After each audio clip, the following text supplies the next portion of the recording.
예, 반갑습니다. 오늘은 제 13강 그리스도의 세 가지 직분이란 제목으로 소율이 문답 강해를 진행하겠습니다. 오늘은 소율이 문답 제 23문과 26문까지 살펴보겠습니다. 먼저 23문을 읽어드리겠습니다. 그리스도께서 우리의 구속자로 무슨 직분을 행하셨는가? 그리스도께서 우리의 구속자로 선지자와 제사장과 왕의 직분을 행하시되 낮아지시고 높아지신 두 지위에서 하신다 라고 이제 말씀하고 있는데, 제가 설명을 드리겠습니다. 우리가 예수 그리스도라는 말을 많이 쓰는데, 예수라는 것은 이름을 의미하고요, 그리스도란 말은 직분을 의미합니다. 그래서 노무현 대통령, 김대중 대통령 할 때 이 대통령이 직분인 것처럼 예수 그리스도란 말은 예수님은 그리스도라는 의미이고요, 그리스도란 말은 구약의 히브리어로 메시아, 기름 부음을 받았다라는 그런 의미입니다.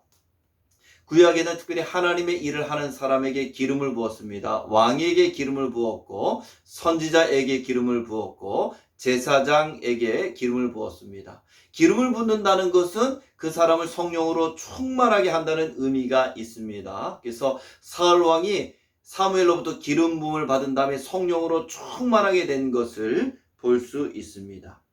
이 기름 부음 받은 사람들의 특징은 다 하나님의 일을 하는 사람입니다. 왕은 하나님의 대리자로서 통치하고, 선지자는 하나님의 말씀을 백성들에게 대언하는 사역을 하고, 제사장은 백성을 대표해서 하나님 앞에 제사 드리는 그런 직분을 행하는 사람입니다. 자, 그런데 이 소율이 문답에서는 이 모든 이 세 가지 직분을 두 지위에서 하신다. 낮아지시고 높아지신. 낮아진다는 것은 성육신을 의미합니다. 이 땅에 오셔서 예수님께서는 왕으로, 제사장으로, 선지자로 사역하셨고, 그리고 높아지신 이후에 부활하시고 승천하시고 하늘에 오르신 다음에도 현재까지 이 세 가지 직분을 행하신다라고 말씀하고 있습니다. 구체적으로 이제 23문부터 살펴보겠습니다. 23문, 그리스도께서 어떻게 선지자의 직분을 행하시는가? 그리스도께서 선지자의 직분을 행하시는 것은 우리를 구원하시고자 하시는 하나님의 뜻을 그 말씀과 성령으로 말미암아 우리에게 나타내시는 것이다. 선지자는 하나님의 뜻을 전달하는 사람을 의미하는데, 예수님은 선지자의 직분도 행하셨다라고 말씀하고 있습니다. 어떻게 하나님의 뜻을 전달했습니까? 소율이 문답에는 말씀과 성령으로 전달하셨다라고 말하고 있습니다. 말씀이란 무엇입니까? 예수님께서 공생애 동안 설교하신 것, 또 여러 가지 비유로 제자들을 가르치신 것을 의미하고, 특별히 마태복음 5장에서 8장까지 산상순을 통해서 하나님의 뜻에 대해서 가르치신 것을 볼 수 있습니다.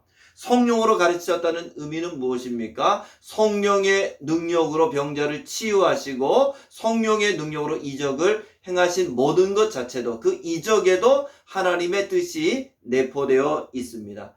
행동을 통해 말하는 것이고, 치유와 기적을 통해서 하나님께서 말씀하신 것이고요, 또 성령을 보내심으로 지금 이 시간 성령을 통해서 하나님의 뜻을 우리에게 가르쳐주고 있습니다. 그래서 요한복음 14장 26절 보니까, 보혜사 곧 아버지께서 내 이름으로 보내실 성령, 그가 너에게 모든 것을 가르치시고 내가 너에게 말한 모든 것을 생각나게 하리라.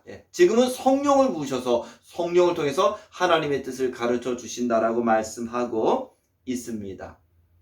25문 하겠습니다. 그리스도께서 어떻게 제사장의 직분을 행하시는가? 그리스도께서 제사장의 직분을 행하시는 것은 단번에 자기를 제물로 드려 하나님의 공의에 만족하게 하며 우리를 하나님으로 더불어 화목하게 하시고 또 우리를 위하여 항상 간구하시는 것이다. 예수님은 어떤 제사장이십니까? 예수님은 레위, 아론의 계열로 오신 그런 제사장이 아니고, 예수님은 멜기세덱의 반차를 잇는 대제사장이라고 히브리서에 말하고 있습니다. 그 대제사장 대신 예수님이 드린 제물은 무엇입니까? 소율이 문답에는 단번에 자신을 드리셨다. 예수님 자신이 제사장이면서 예수님 자신이 또 제물이 되십니다. 그래서 세례요한은 예수님을 하나님의 어린 양이라고 그렇게 표현하고 있습니다. 제물을 드린 목적은 무엇입니까? 소위문답 25문에는 하나님의 공의에 만족하게 하기 위해서 제물을 드리셨다라고 말하고 있습니다. 십자가는 하나님의 사랑을 보여주는 동시에 하나님이 얼마나 공의로우신지, 얼마나 죄에 대해서 미워하시는 분이신지를 보여주고 있으니까 십자가를 바라보면서 하나님의 사랑만 생각할 것이 아니고 하나님의 공의, 하나님의 죄를 얼마나 미워하신가를 함께 묵상할 수 있어야 됩니다. 자, 제물을 드린 결과는 어떻게 되었습니까? 소위문답에는 하나님과 더불어 화목하게 되었다. 그 증거가 무엇입니까? 예수님께서 죽으실 때 휘장이 위에서 아래로 갈라짐으로 이제 누구든지 하나님 앞에 나아갈 수 있게 된 것이 하나님과 화목하게 된 증거입니다. 자, 그리고 승천하신 이후에는 우리를 위해서 어떤 제사장의 직분을 감당하십니까? 소위문답은 항상 우리를 위해서 간구하신다. 예, 대제사장으로서 연약한 우리를 위해서 기도하신다 혹은 변호하신다라고 말하고 있습니다. 자, 26문 보겠습니다. 그리스도께서 어떻게 왕의 직분을 행하시는가? 그리스도께서 왕의 직분을 행하시는 것은 우리로 하여금 자기에게 복종하게 하시고 우리를 다스리시며 보호하시고 자기와 및 우리의 모든 원수를 막아 이기시는 것이다. 예수님께서는 분명히 이 땅에 왕으로 오셨습니다. 그래서 마태복음 족보에 보면 예수님께서는 다윗의 후손으로 오신 것을 볼 수 있고 동방 박사들도 왜 왔습니까? 유대인의 왕으로 나신 이에게 경배하기 위해서 왔고요. 또 종료주일날 예수님께서 예루살렘에 입성하실 때 호산나 다윗의 자손이여 우리를 구원해 달라고 외친 그들의 모습을 우리는 기억할 수 있습니다. 왕으로 오셔서 무엇을 했습니까? 첫 번째는 우리를 복종하게 하신다. 예수님께서 우리가 예수님을 주로 영접한다는 의미는 무엇입니까? 예수님을 왕으로 인정하고 왕의 통치 안에 들어간다는 의미입니다.